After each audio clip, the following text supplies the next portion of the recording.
Horizontal asymptotes is a different part of the graph of rational functions, and this we're looking at the degree, which is the highest power of the numerator, and comparing it to the degree of the denominator.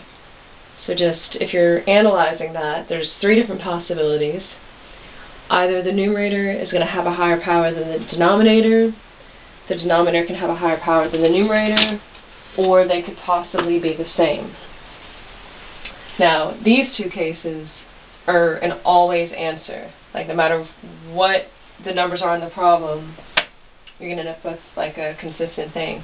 So here, if the numerator degree is 8 and the denominator degree is 7, no matter what, always and forever, there will be no horizontal asymptote.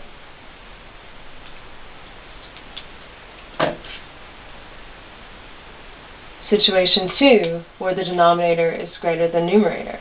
So here the highest power is a 7, here the highest power is an 8.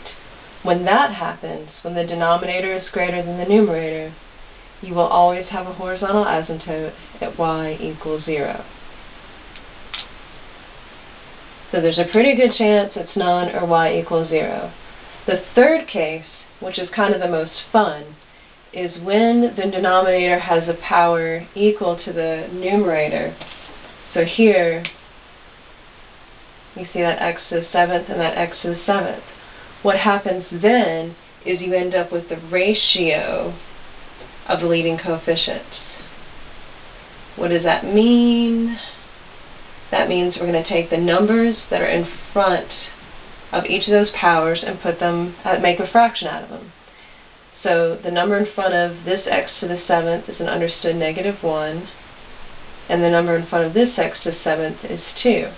So a -1 over 2 means our horizontal asymptote will be at y equals -1/2.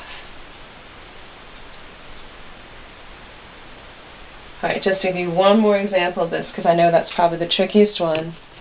On this third one, if, for example, you had y equals 12x cubed over 2x cubed minus 5, again, the highest power in your numerator is 3. That one's also 3. Since those two are equal, it'll be y is equal to 12 over 2,